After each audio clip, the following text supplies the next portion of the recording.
For this video guys, ay pa magluto ng ating upo or in English battleground. Naghanda na po lahat ang ating mga panghalo. Ang halo po pala natin dyan, giniling na baboy.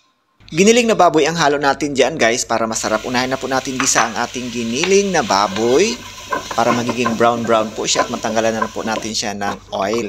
Ayan, halo-haluin lang hanggat maging brown. Halo-haluin lang po ito hanggat na mag-brown at kung mag-brown na po siya, saka na natin ilagay ang ating garlic.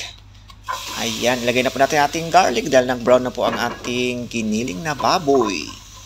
Halo-haluin lang din ito hanggat mag-brown na rin ang ating garlic. Pag nag-brown na po ang ating garlic, pwede na po natin ilagay ang ating sibuyas. Ayan, i-mix-mix lang ito guys hanggat na mag-brown po ang lahat.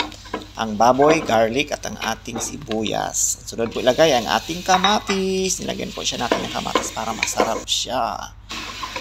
Ayan, at nag-brown na po siya guys.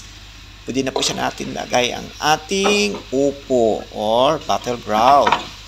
Halo-haloin lang din ito hanggat na mag-brown. At ang sunod po na ilagay natin dyan ang ating tubig. Lagyan natin siya ng tubig. Yan.